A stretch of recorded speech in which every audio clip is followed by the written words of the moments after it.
Well, first and foremost, before I start this video, I must thank you guys for the mad lad response to my What If Stone Ocean Was Animated video. As of this recording, it's hit over 3,500 views. Thank you all very much for the support.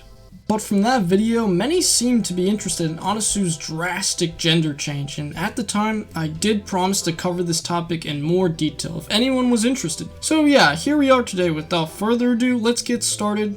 What the hell happened to Anasui's gender? For some of you, especially those who haven't read part 6, are probably extremely confused. To sort out the mess for you, allow me to explain. He was first seen in chapter 29 as a woman, but later changed to a male in chapter 58. From these story events without any canon explanation, many people have jumped to the conclusion on what led to such a strange decision. By the way, no, I don't think Anasui changed his gender using divers down. I heard a lot of that in the comments from the last video. For a while, we never got a true official reason for this sudden change from Araki himself, until very recently, that is. But before I go over this, I want to discuss some of the more initial common speculations that the community has garnered up over the years. Well, the first reason may have been that there were too many female characters within the plot. The only male main characters up to that point aside from Jojo were Emporio and Weather Report. Remember, at this point in the story, Weather was relatively new and hadn't opened up too much. So alongside the lukewarm reception of the part, Araki's editors may have pushed him to include more adult male characters to even things out and to appeal more to the Shonen Jump market at the time. Okay, second theory, and probably at the time the most agreed conclusion, was that within Part 6 Stone Ocean, Anasui is considered Jolene's love interest, or I suppose vice versa. Well, either way, if Anasui stayed as a female, then a same-sex relationship would ensue.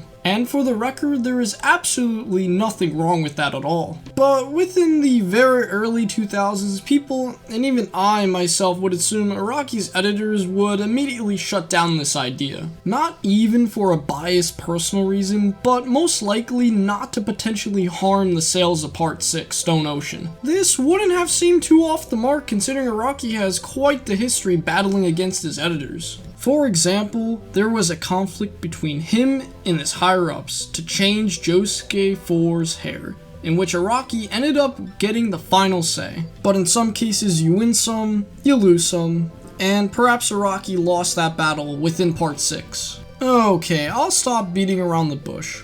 Here you go from the horse's mouth. まあ男女を超えた中性的なイメージをそういうなんか時代がそれをなんか少年誌でも描いていいのかなっていうことだったんですけど、そうですね、僕が書いた時代。